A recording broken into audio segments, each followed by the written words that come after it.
Welcome to Professor Game Podcast, where we interview successful practitioners of games, gamification, and game thinking who brings the best of their experiences to get ideas, insights, and inspiration that help us in the process of getting the students to learn what we teach.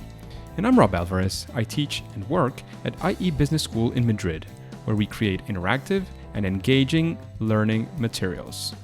Want to know more? Go to professorgame.com/subscribe, start on our email list, and ask me anything. Well, engagers, we're back this week with Bianca. But Bianca, before we get started, are you prepared to engage? Well, I really hope so. It'd be a problem if I wasn't. Absolutely. I'm sure you are. Because we have today Bianca Woods, who is a senior manager of programming for the eLearning Guild and the founder of Clever Raptor, which is an L&D, learning and development design studio.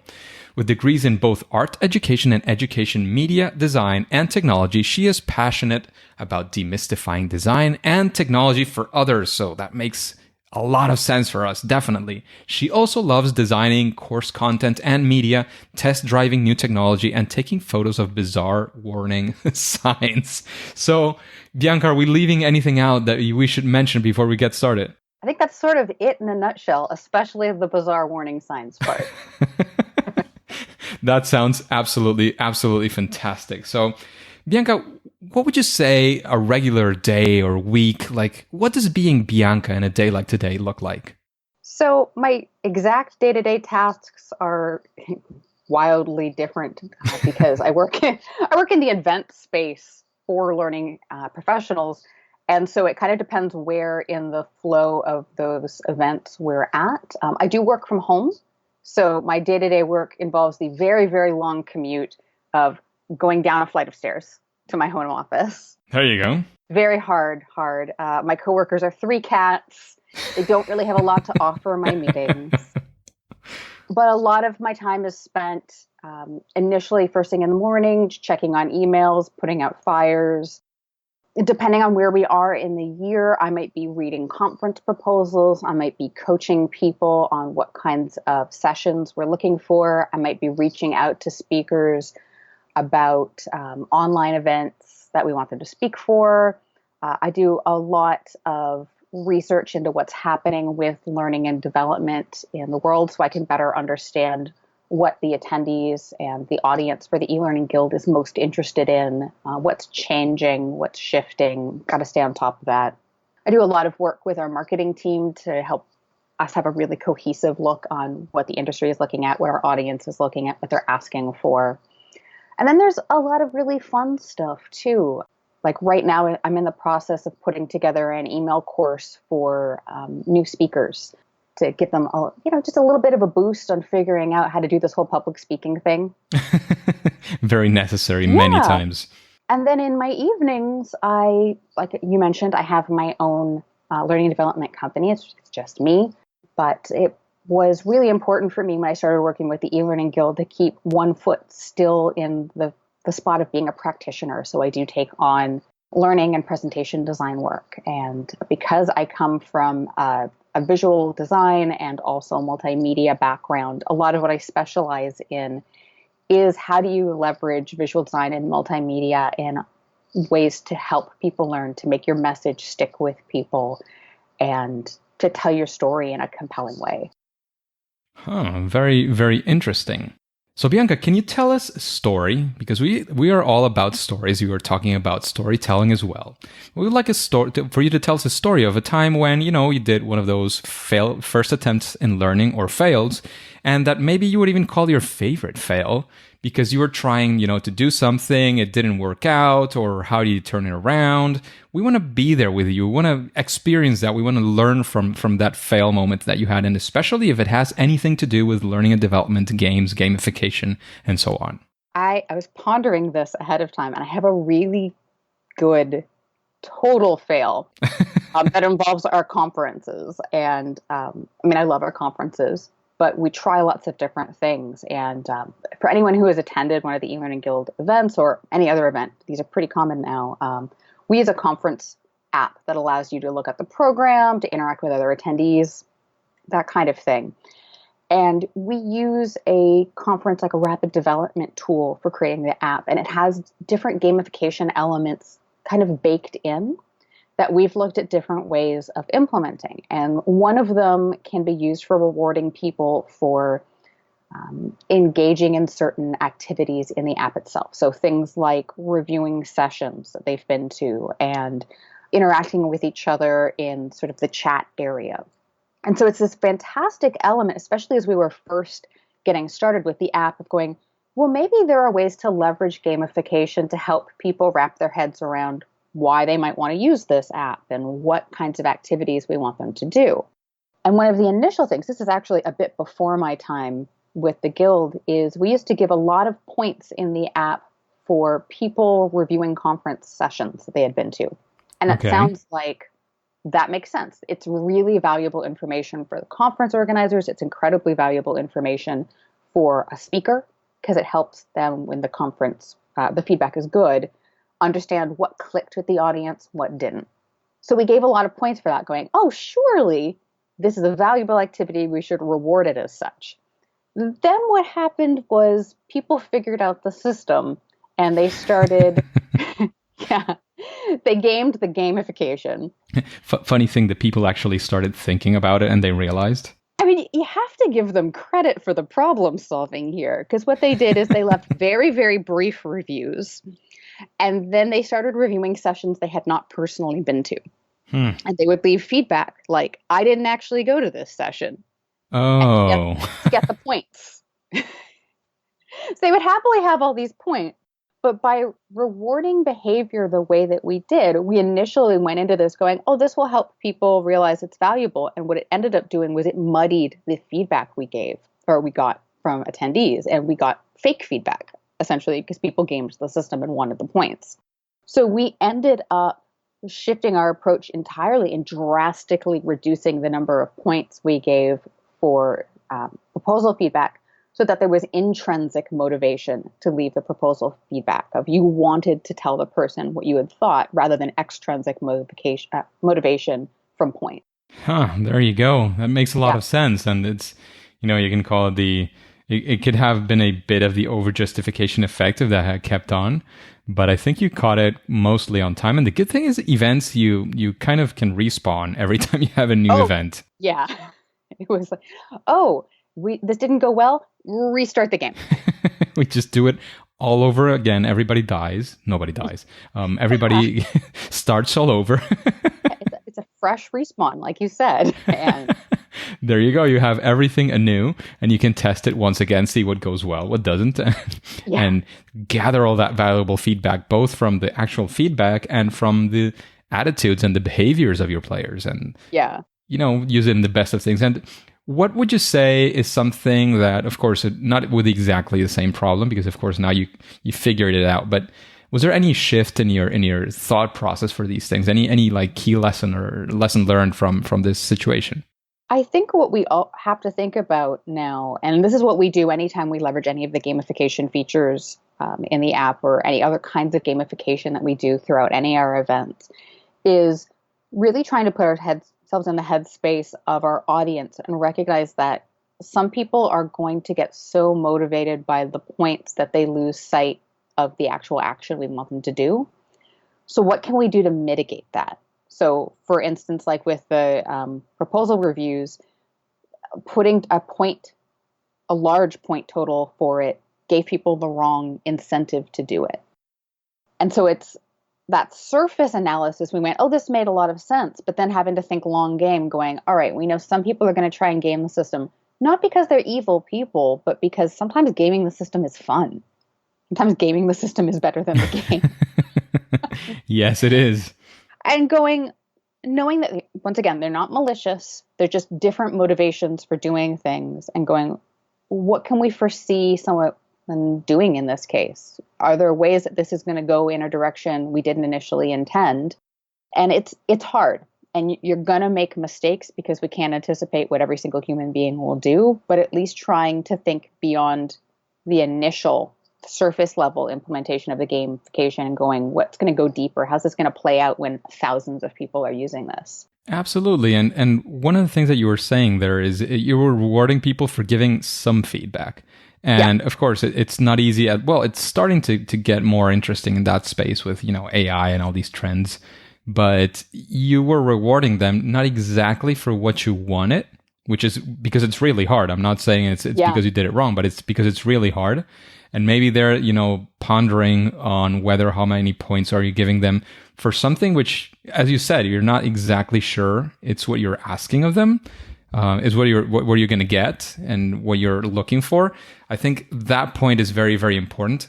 And sometimes there are other things where, I don't know, if you have like some sort of beacon or something, like logging into that room and staying in the room for 30 minutes, because that's the length of the talk, you might want to reward people for that. Maybe this is just a very quick idea. Yeah. Because the behavior you want is for people to be there. Of course, you're rewarding them for being there, not for listening. That's a completely different behavior. Were you present? Well, exactly. So you don't give too many points for being there. You give them some points, because you do want the speakers to have people to listen to them.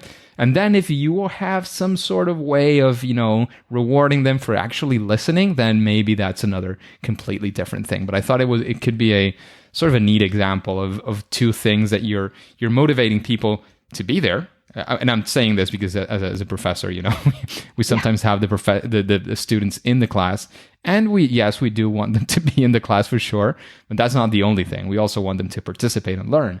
So there are two incentives going on in there, and one is not enough. You need to get that one, and then you need to get them to the next level. But again, how do you know if they listened or not is really, really hard. So you kind of get these proxies and these things. Just, I would say one of the key learnings there is making sure that the incentive there is for the right thing. And that how much you reward it as well has a lot to do with that. So Bianca, moving on and going on to the next question and, sort of taking a spin on this is actually, if you have any sort of story actually of success, some big challenge that you faced and you solved, or you were able to do it, again, it could be on the first attempt, the second or the fifth, it doesn't matter, but you went out to do something, you had success on it, and we want to be there with you, want to, learn from that experience as well. Yeah. I have to think it's kind of game related. Is that going to be okay? Does it need to be straight gamification? Well, game related is fantastic. Yeah. So we try to program games and gamifications into our events. But the challenge that I think our field has is you have a lot of people who aren't gamers or people who regularly play games themselves. So a lot of what we've been trying to do is help people start playing games and start looking at how to pick apart a game to understand both what makes the game enjoyable, what makes it function, and also what are the individual game elements that make it up. Because I think it's incredibly hard to leverage games and gamification in your work if you don't understand how these things play out in actual games. So some of the activities that I've helped design are less so gamification themselves, but more about helping people explore what games and gamification are if it's not their comfort zone. So we've run activities like with sort of a share a game that you really enjoy, and then have the people in the room play it there, and then debrief what the game elements are, how do they apply to a learning perspective, how could you pick this apart and use this tiny element somewhere else to help learning professionals better understand what games and gamification look like in their world. Do you have, I don't know, is there any, of course you don't have to name any names, but is there any example, something that, like, I don't know, that makes you like, oh, I remember this thing that happened. It was so exciting. Like, again, if you can name the names, fantastic. If you can't, we are completely understanding to that as well. Do you mean for like those activities or something? Yeah, one of those activities and something that stood out from other things. Again, not to say that the other things were not good, but, something that stood out. I do think, and I'm trying to remember some of the exact games that we had people play. I know we did some physical games like apples to apples. It had to be stuff that you could play very quickly because they were only 60-minute sessions. And then we had some apps. I want to say, was it Super Team? trying to remember the games. But It was a few maybe with years ago apples that to we apples, was there Yeah, let's one use of those apples to sparks apples. of people, saying, "Oh, okay, of course I can do this for Yeah. whatever." Yeah, I once again, I couldn't name the exact people because they were attendees, but the thing that we found was in leading people through, let's say, playing apples to apples. I mean, even if you've played apples to apples, you might just think of it as a fun game you play with your family or your friends or your kids. But I think having someone who understood the game and understood how it applied in learning and development to walk people through that, I think it did help them understand how to start picking apart a game.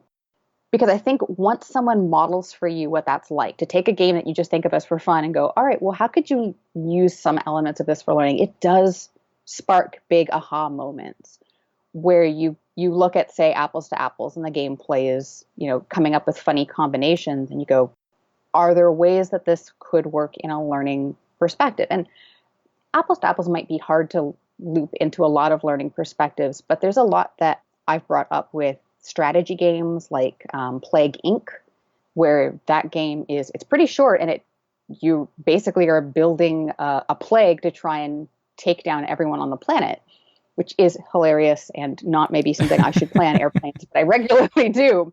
But it's really easy to start taking that approach that we used in those sessions of picking it apart. And, you can look at a game like that and go, okay, so this is modeling disease transmission. Well, one, we probably have some people in our field who are creating training for people in the medical field. So if we need to help those people understand more about disease transmission, I mean, you can sort of use that as a game itself as a leaping off point.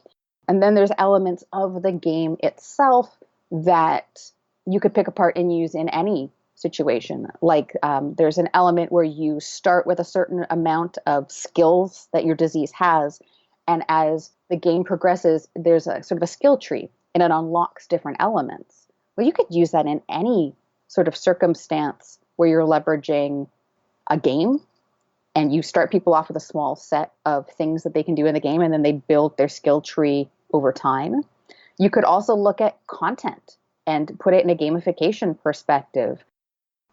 I'm going to give people access to these 3 modules and let them unlock modules as they go according to their interests and preferences. Interesting. Many things to get from there. And when you mentioned apples to apples, we have a recent guest who is Scott Crabtree, his episode 116. And he was actually inspired in apples to apples to create his card game for happiness at work. So that could be something interesting. Maybe you wanna have a chat with Scott as well. That sounds cool. Yeah. He uses them mainly, well, not mainly, like almost exclusively in the corporate setting. Yeah, it's been really interesting to see certain games applied to a workplace. Yeah. And I think it's a hard challenge because you start proposing the idea of let's have people play a game to learn something. And some people just shut down and they're like, well, that's for kids and that's a no. Yeah, that's true. But if you have that's true. a really good game and it really does reinforce your content, it's a fascinating thing to watch people play because it can leverage people's interest in games or game-like experiences to grab their attention and keep it. I'm personally very engaged with simulation games. Okay. It's one of my favorite genres of games, like when I am playing games. But way back when I was doing leadership training at a bank, we leveraged a simulation game of having people go up Mount Everest as a team. And so each person in the game had a different role and different experiences that they could lend to how they tackled the problem and whether they were able to scale the mountain or not. And what it was all about was teaching leadership and team skills. But I think when they started playing the game, they didn't really see it that way. They were like, our challenge is to go up a mountain. That's why they were interested in it. But afterwards, when we started debriefing the leadership or lack thereof of leadership in some teams, they really got it. And they came up with interesting observations that I think if it had just been someone standing at the front of the room coaching them on leadership techniques, they might not have come to. Yeah. Because the fun of the game pulled them along and had them engage with the material in a different way. I mean, that's not to say having someone in front of a classroom talking about leadership techniques isn't also useful, but there's something about the game element, particularly for that particular part of the content, that just clicked so well with people. Oh, absolutely. And I would argue that simulations, when you have a simulation for any sort of learning objective, one of the keys there, and something that almost, if you don't have it, it probably won't work, is the debriefing.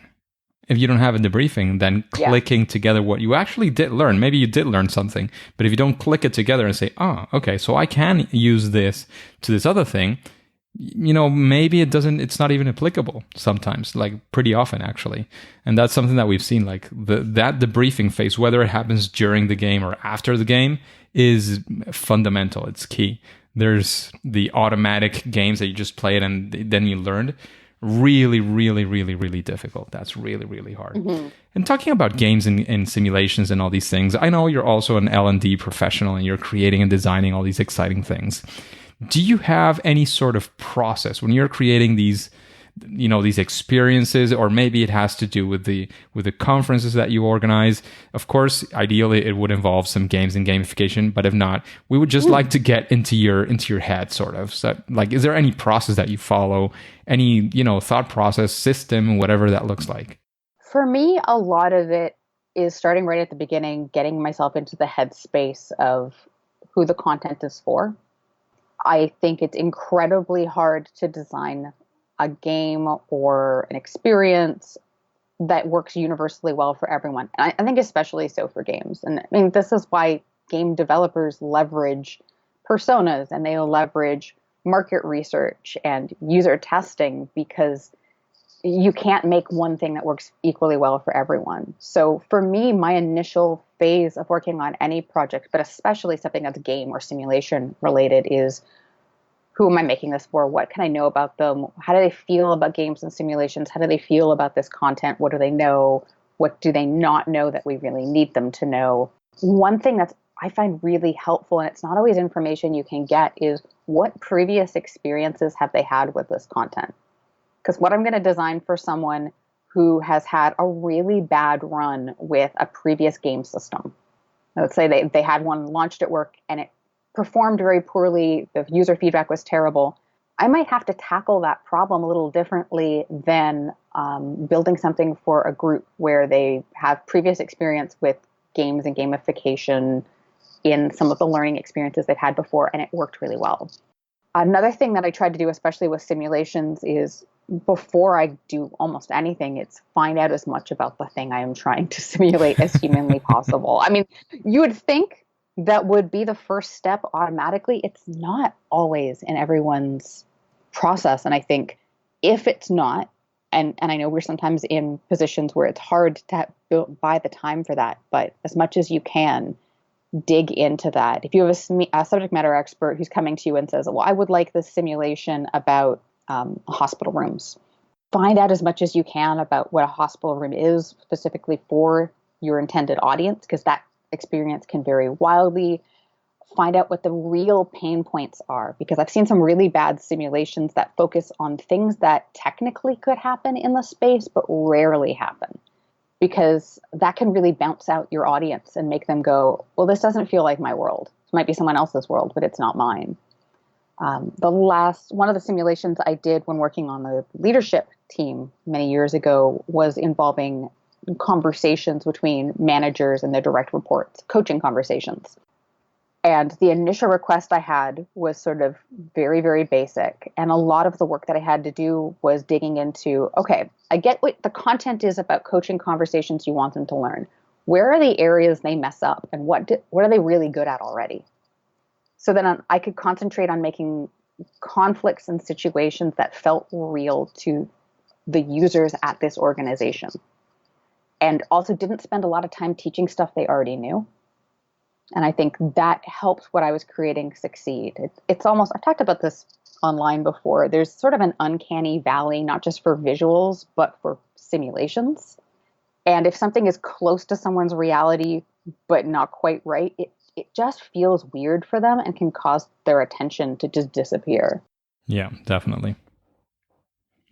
It makes a lot of sense because, I mean, if something feels like it's the same effect with the visual stuff. It's like there's something like icky about it. Yeah. it's like they sort of got my world. Not really. I know that that's not the paperwork we use for this, and I know that that's not the term we use for that emergency.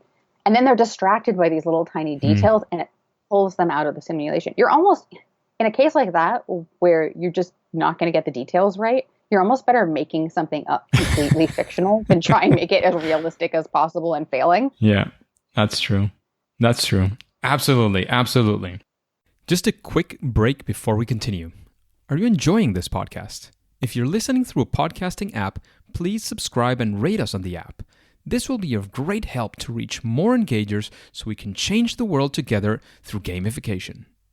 So Bianca, what do you think? We've been talking about many of the successes, the failures, processes. Is there anything that you would say it's almost something like a best practice, or one of those things that you say, well, if you think about these things or if you do these kinds of things, it's almost always going to benefit your project? User testing. Every single time. And I feel this way not just about games and gamification, but I think it's incredibly important with that. But just learning and development in general. I think the story that I told earlier, is a perfect example of it. We had a hypothesis. If we do X, it'll lead to Y. We didn't have a good sense of, well, what's going to happen in the real world when real human beings start playing with this and might do things we don't anticipate. I think if we had done more user testing with that ahead of time, we might not have fully grasped the problem, but I think we would have seen the signs in it then. And when you're knee deep in a project, you're going to miss stuff. And it's not a personal failing. It's just, you're so aware of the information and how it works that you'll sometimes miss little things like it's not clear what direction you're supposed to go in the game when you get started, stuff like that. And something like user testing, where you have people who don't have any experience, who are coming into it just like your intended users, where they don't know anything other than whatever they've been given about the situation. They're going to find stuff that you as the expert are going to miss. And I know, much like doing your due diligence at the beginning of a project, buying time for user testing is hard, particularly user testing that then leads to iterative changes that you have to make afterwards. But it's so worth it for being able to launch a product that you're not just proud of, but that actually shifts people's mindsets and knowledge in the way that you want them to. That makes a lot of sense. And user testing, player testing, call it as you wish. I think it makes sense in everything almost that you build for somebody else who's not you, basically. Yeah. So otherwise you have to see if it works for other people. And sometimes even for you, you also have to check out if it's still making sense for somebody like yourself. So fantastic best practice. And we're getting into the recommendation space, and we would like to know, Bianca, who would you like to listen to in an interview like this one here in Professor Game? Is there somebody that comes to your mind? It's interesting because as much as there's people who play in the game space, and I know you've talked with Valerie before, who's one of my biggest touchstones for the game space, I would find it kind of interesting to hear someone outside of the game space talk about how other things tap into games and gamification. I think of Julie Dirksen, who works so much in the field of behavior and how behavior impacts learning and habit. I would love to know what her thoughts about what we know about how the brain learns behaviors and habits apply in games and gamification. Interesting. I've never heard of her before, but I will certainly research a little bit to get up to speed. Yeah, she's not only a fantastic human being, but she's really amazing at taking research and putting it into just plain language that anyone can go, I can see how I could use that in my work. That is super, super important and very overlooked many times. Yeah. Well, and thinking about behaviors is such a key point, particularly with gamification, because we're trying to use game elements to modify and influence behavior. We have to understand how humans in general are influenced so that we can leverage gamification the right way. Absolutely. I definitely agree. And again, in the region of recommendations, is there any book that you would recommend the engagers, the listeners of this podcast? And why would you recommend that book? Oh, that's a hard question. So Corinne Pagano, who is another wonderful person in the learning field, wrote a book a few years back called Immersive Learning. Okay. And it is very much playing in the space of simulations and games and how you can leverage them to help people learn. I love what she had to say in this book. It's well worth checking out. And it's one of those things where it's sort of a universal concept. It's not something that's going to change over time, although how you might implement it might change over time with our technology. And that's very important. I think the whole concept of immersiveness is something that I like to talk about a lot at my work at IE Business School. Because, you can have students and give them the best content, something super exciting, but if they're not immersed in it, or actually, I'll take it the other way around. You can give them all these great things, but if you also immerse them, it raises the level of awareness, the capacity to learn so much. And you can see it, you can feel it in the room, and you can even test it. I mean, if you test it afterwards, it's hard to know which is which always, of course. But I'm sure that if you get a chance to test it, there is going to be a huge difference because the brain is sort of opening up to these experiences, whereas if you're not immersed, if you're not interested, you might be listening, you might be paying attention, you're kind of forcing yourself even sometimes, but it's not going to be the same as when you're like completely open to the experience. So that immersion, however it is that you achieve it, and of course I'm going to tell you do it through games and gamification, but yes, that's free. There's many ways to achieve it. If you can achieve that, I completely agree that that's something that your learners will benefit from.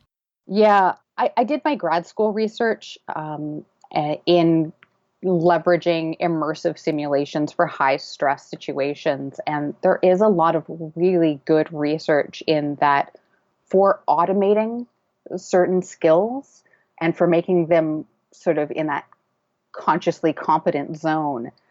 Immersive practice that feels like how they use it in the real world can do so much while also giving people the opportunity to practice in a situation where if they mess something up, it's not the end of the world. They can just restart the game and try again until they get it right. Yeah, it's funny because, I mean, in the learning, there's, of course, it's a different scenario from university and at school, etc., but from the learning and development at work. But there is a thing that even though you're in that sort of learning space, there is still that sense of risk, that there is something at stake. And that's not what you want. You want people to take risks and to test it out and to fail. So then they will be able to respond correctly to the actual, threat or whatever it is that you're preparing them for. Yeah. But it's really hard to achieve if you don't get people immersed. It's really, really difficult for people to take risks and to jump head on and say, I'm going to go for this and fail and it doesn't matter, I'll try again, if they're not in this immersive, safe environment that you have prepared for them. Because there's always, the grade or how's the boss going to interpret this or whatever that pressure is coming from the outside. Getting that immersed, safe spot, that bubble where you can get people into. I think it's a central, element where you can help people in their learning. Yeah, I could not agree more. And plus, it can be really fun. Yeah. And talking about fun, Bianca, what would you say is your favorite game? Oh, that's a horrifying question. How do I pick one? It's like picking a favorite child. I can tell you what my favorite game of 2019 was. Okay, that works. It was Untitled Goose Game. Oh, yes, the goose that's running around doing mean or not mean stuff. I love this goose so much. This is the goose of my heart. I'd been following the developers of the game it had to have been over a year. I follow a lot of game developers on Twitter in part because they have so much to share about working out loud and stuff that applies to our world. But I was very emotionally invested in the development of this game. And then it got delayed and I was sad, but I wanted the developers to make the best game they could. So I waited. And it came out late in 2019 and it was everything I could have imagined about simulating what it would be like to be a goose who likes harassing people. It's charming. It's just a few hours to play. I think the gameplay is incredibly intuitive. If you want to think about tutorials in games and teaching people how to interact with the world in a way that doesn't feel like an instruction booklet, this is a great game for that. The character designs are very charming. So if you want to look at what does a game look like that isn't developed with millions of dollars worth of budget for rendering characters, this is a great example of something that was developed on an indie game budget. It's done absurdly well from a sales perspective. I think it was originally designed as a joke. And a few weeks ago, they announced they had over 1 million downloads of the game on Wow. various platforms because it's available on the Switch. I think it's on PC, and it just got launched for PS4 recently PS4, around seriously? Christmas. Yes. I think they launched around Christmas, which was very, very smart. I'm sure. But the Switch game came out like a few months prior, because that's what I played it on. As I get older, I don't have time for longer games like I did when I was in university. I don't have 100 hours to sink into Final Fantasy X. How So come? I, because I have so much work. So I've really been so enchanted with game developers who can tell a compelling story in a much shorter time span. Because that's the time span I have for gaming these days. I need chapter games. I need games that are 20 hours to beat. That's about what I'm able to pull off these days. And Untitled Goose Game was so hyped up, and it was everything I had hoped it would be. They really, they Follow really the hype. delivered. I cannot recommend it enough. And so, yeah, favorite game of 2019. There you go. There you go. Untitled Goose Game. And talking about these games and all this stuff, I would like to know, Bianca, what would you say is your superpower, your sweet spot, that thing that you say, well, this is something that I do better, at least than most, in this span of learning and development, games, gamification? I think for me, and it's hard because there's so many people in our field who are so absurdly talented with this. I think my strength that I feel good about tooting my horn about, I guess, is branching is a big thing for me, and trying to make the choices in those branches feel real and complex. I think it's very easy for branching in games and also in any kind of learning and development content to feel really simple. I mean, you see this in like $1 million budget games as well. That you're presented with two choices, and one is obviously the evil person choice, and one is obviously the good choice. But I think in the real world, it's much harder to make those decisions, or a choice might be complex, that it has some benefits and some drawbacks. And I think when I'm designing simulations and game-like experiences, I like bringing that gray area and that complexity to the experiences I create. Very difficult and very, very important as well, Bianca. And before we let you go, because we've already been talking for a while, we've been enjoying this chat very much. But before we let you go, we would like to know if you have any final quick piece of advice, of course, where we can find more about, Bianca Woods, maybe the eLearning Guild, maybe, Clever Raptor, whatever it is that you want to plug, or things that you want to plug as well. And then, of course, we'll say we're done. It's game over. Okay. So I'm going to plug something that's not me first, just in terms of finding out more about games. Back some games on Kickstarter, because the indie developers who put out games on Kickstarter are really amazing at sharing their work process. And you will find so many tips for how you can leverage what they're doing in your own game and gamification development work. And you can back games for like $1. You'll still get all the updates even if you don't get the game. So that's my quick tip that we weren't able to weave into this. In terms of plugging myself, I am most often found on Twitter. My account is eGeeking, so EGEEKING. I share a lot about games, and especially Untitled Goose Game as of late, but also other things about learning and development, and very much about multimedia and how we can leverage that in our world. If you're interested in the eLearning Guild, we can be found at elearningguild.com. It's a fantastic community for anything related to learning and development, but we have a lot of information on games and gamification specifically. So it's a great way to find some content. It's a great way to find some other people in the field. Which is always super, super important. Yes. And I like our field in that if you ask someone for help, or you want to discuss something, and even if they're a stranger, they tend to be very keen on helping you. Absolutely. So making those connections, talking to people on Twitter, talking to people on LinkedIn, talking to people at conferences, you'll find so many people who have your back. And when you have a challenge, people you can reach out to, or even just to bounce ideas off and go, does this make sense? Absolutely. Absolutely. I completely agree. And there's a lot of importance there in having, that social interaction, that social feedback. All those things are very, very important and very, very useful. So reach out. And definitely the eLearning Guild is one of those places where you can do that very, very successfully as well. But Bianca, our time is run out. Thank you very much for this chat that we had today. I really enjoyed it. I hope you did too. I'm sure the engagers will get a ton of value from all these discussions. However, for now, and at least for today, it's time to say that it's game over. Hey, engagers, thank you for listening to Professor Game Podcast. And I would like to know, how are you listening to this episode, to this podcast? If you're doing it through a podcasting app on your mobile phone, have you subscribed and rated this podcast? Please go ahead and do so if you haven't. That way we can reach more engagers like you to achieve our mission of making learning amazing. And if you want the instructions, all you have to do is go to professorgame.com/iTunes. And before you go on to your next mission, would you like to know what's going on in the Board Gaming with Education podcast with Dustin? Then subscribe using your favorite podcast app and listen to the next episode of Professor Game. See you there.